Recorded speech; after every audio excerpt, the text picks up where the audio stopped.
Olá, hoje nós vamos conversar sobre a Revolução Americana. É importante compreender como os ingleses eles vão iniciar o processo de ocupação das suas colônias na América.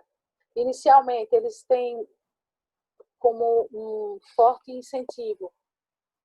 No século XVI, eles dão um primeiro passo nesse processo de ocupação desses territórios, porém, só no século XVII é que essa ocupação vai acontecer de forma efetiva, quando as tentativas de ocupação do território começam a dar certo, principalmente a partir da chegada das companhias de comércio e do processo de migração, onde algumas famílias burguesas vão migrar para essas colônias, fugindo aí da perseguição religiosa.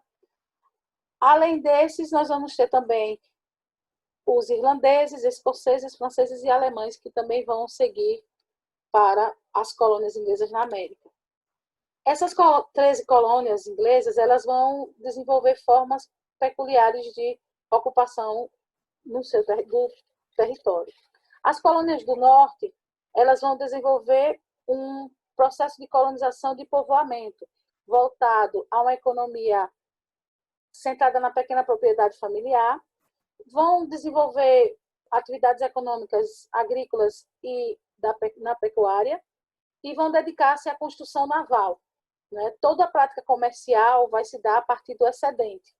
Diferente do que vai acontecer com as colônias do sul, que vão desenvolver uma forma de colonização voltada à exploração, a partir do momento em que essas colônias do sul vão desenvolver a produção monocultora, né? Produzindo artigos tropicais, cana-de-açúcar, algodão e tabaco, e toda essa produção voltada à exportação. Então, aí nós vamos ter duas formas de colonização diferenciadas. As colônias de povoamento vão se dar na região norte e as colônias de exploração na região sul. Outra forma de prática comercial extremamente importante que vai ser desenvolvida nessas colônias é o comércio triangular. Como vocês podem observar no mapa, da África vão sair em direção às colônias inglesas na América a mão de obra africana escravizada, através do tráfico de escravos.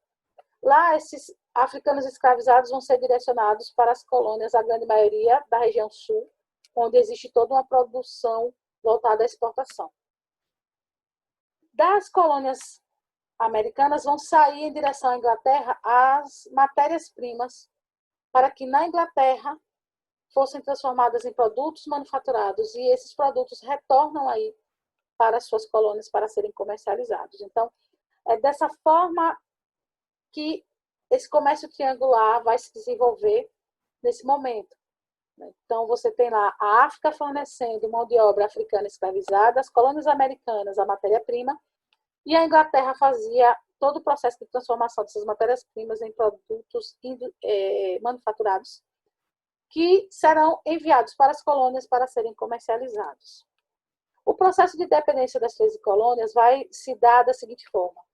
A Inglaterra vai viver uma forte crise financeira em função da Guerra dos 7 Anos. Apesar de sair vencedora na guerra, que a aliada Prússia declarou guerra à França, tendo como um dos principais motivos o domínio de terras na América e na Ásia, a Inglaterra sai vencedora, porém com uma forte crise financeira. E para resolver essa crise financeira, qual é a decisão que eles tomam? Intervir economicamente nas colônias e aumentar os impostos. Isso não vai ser muito bem-vindo pelos colonos. A Inglaterra estabelece algumas leis, como a lei do açúcar, que vai regulamentar o comércio do açúcar e do melaço, vai determinar que os colonos só deveriam comprar esses produtos apenas nas Antilhas inglesas e vai fixar tarifas sobre produtos importados. A lei da moeda, que vai proibir a emissão de papéis de crédito usados como moeda nas colônias e com isso interfere na autonomia das colônias. E, por fim, a lei do selo, que vai taxar todo e qualquer documento produzido na colônia e qualquer publicação com uma taxa, né, com um imposto. Aí isso não vai, essas leis não vão ser bem recebidas pelos colonos. E nesse protesto que esses colonos vão organizar, Um deles vai ser marcado por forte violência. Ele vai acontecer na cidade de Boston, em 1770, enquanto os colonos estão lá protestando, o exército inglês avança e acaba entrando em conflito, e desse conflito o resultado foram 5 mortos e vários feridos.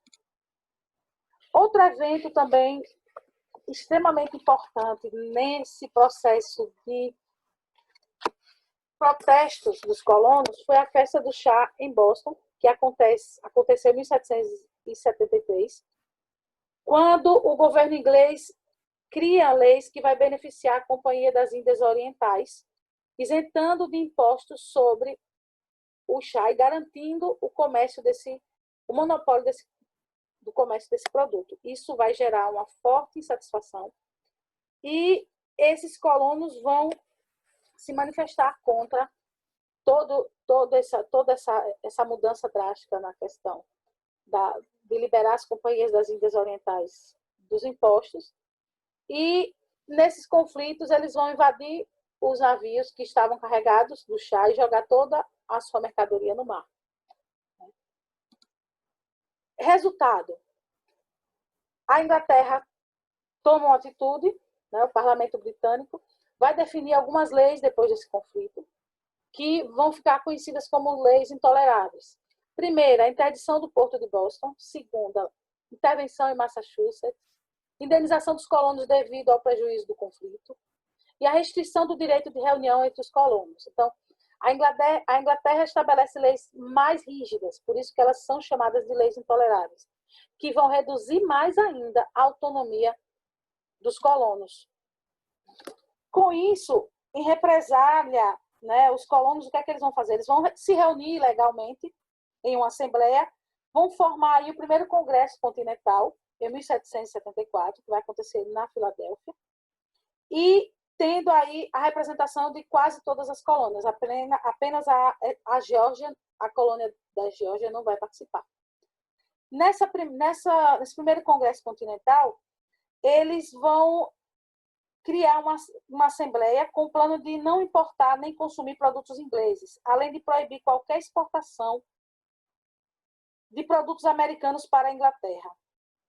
Com isso, o que vai acontecer? Isso vai resultar aí numa crise na Inglaterra envolvendo a sua produção, os seus produtos britânicos, e o que vai garantir para os colonos a certeza da força que eles vão possuir em função dessa associação que eles fazem, dessa decisão que eles tomam. Eles se tornam uma força importante, uma força de pressão econômica e política. E aí isso vai garantir cada vez mais vai ganhar mais força essa autonomia dessas colônias, afastando cada vez mais do domínio da Inglaterra. Em 1775, um ano depois, acontece o segundo Congresso Continental, também na Filadélfia, e os líderes dessas 13 colônias, eles vão discutir sobre o posicionamento político das colônias diante da Inglaterra. Até aquele momento, as opiniões favoráveis à separação política da metrópole não eram unânimes. Havia uma discussão, uma forte discussão voltada a conquistar essa independência da metrópole. Nessa reunião foi decidido que os colonos declarariam sua independência e, se fosse necessário, declarariam guerra aos ingleses. E aí, George Washington vai ser declarado o comandante das tropas americanas nessa possível luta pela independência das colônias. Por fim, foi escolhida uma comissão responsável para elaborar a Declaração de Independência das 13 colônias, que ficou pronta em 4 de julho de 1776.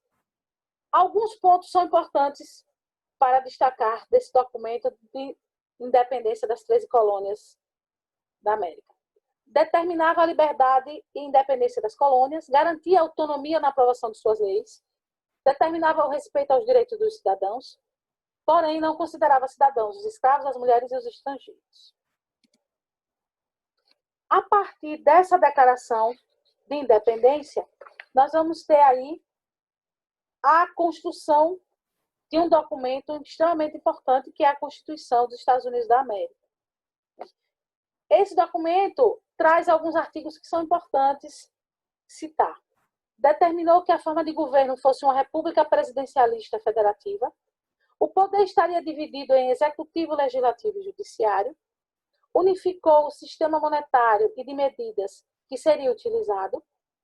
Os estados deveriam respeitar os direitos individuais dos cidadãos. Estabeleceu o sistema bicameral, Congresso dos Deputados e Senado. E criou a Suprema Corte. O chefe de Estado e do governo seria eleito pelos cidadãos livres, através do colégio eleitoral. É importante compreender que esse documento vai ser uma referência para diversos movimentos de independência que vão acontecer na América, nas colônias americanas. Um ponto que é importante destacar: a presença de africanos na América do Norte. Nesse processo do tráfico de escravos, houve um número considerável de africanos que foram levados como escravizados dentro de condições subhumanas para exercerem trabalhos nas propriedades das colônias inglesas na América.